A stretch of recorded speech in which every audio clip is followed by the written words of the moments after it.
The neutral is a bit of a nebulous term, but it generally means that neither player is getting hit or blocking an attack, and implicitly at a range that isn't point blank. Depending on your character and game plan, you might want to close distance to play more aggressively, or simply continue chilling out in the neutral.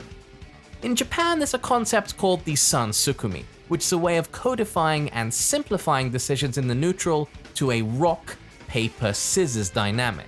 And this is what Applay and TBS will be covering in this Tekken tip, though really it applies to just about any fighting game. Okay, so Sansukumi can basically be summed up like this. Keep Out beats Rushdown. Rushdown beats Whiff Punishing, and Whiff Punishing beats Keep Out.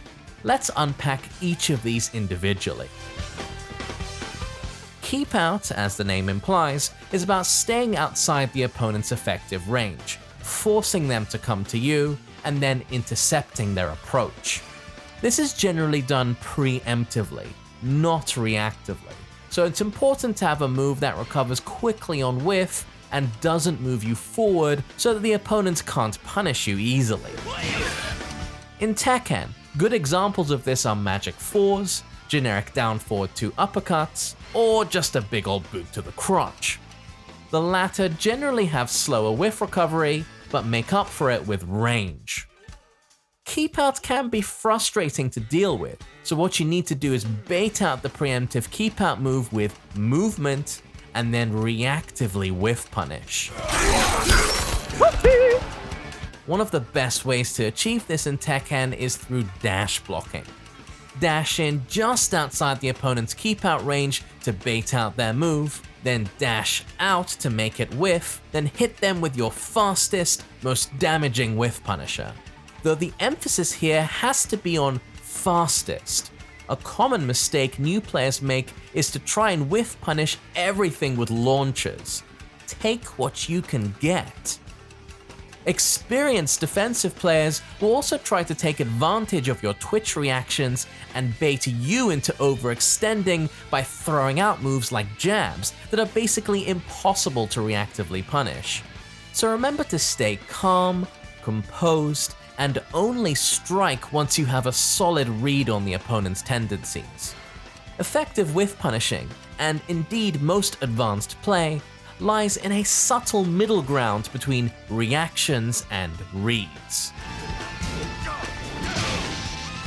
Finally, if you notice that the opponent's attention is focused on moving back and forth, looking for a keep out move to whiff punish, then this gives you an opportunity to take advantage of their hesitation and quickly slip in to either apply a mix-up, start your pressure game, or force an advantageous situation, such as pushing the opponent towards the wall. Key to strong rushdown is mobility. So in Tekken, a good example of this would be the wave dash, which allows you to quickly close distance. But a simple dash will also suffice. With strong conditioning, skilled players can force their opponent towards the wall through movement alone. This rock, paper, scissors dynamic is by no means limited to just Tekken, and different games will emphasize different aspects of the neutral. Street Fighter, for example, though it tends to vary wildly between iterations, is often a grounded mid-range footsies game dictated by powerful keep-out tools.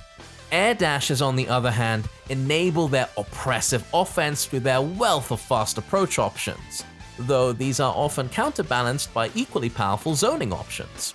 In Tekken, movement is generally slower, but much safer since you can cancel out of dashes and backdash while blocking. This, when combined with the relative strength of combo starters, tends to reward a slower-paced defensive game with a greater focus on whiff punishment.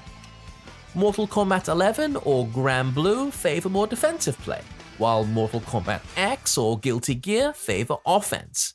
King of Fighters takes the Street Fighter template but turns the dial towards aggression with running and short hops. Both offense and defense can be super oppressive in Killer Instinct depending on the character, while the Smash series takes these core concepts and puts its own spin on it through primarily aerial combat. And that's one of the great things about fighting games. There's something for everyone and for all tastes.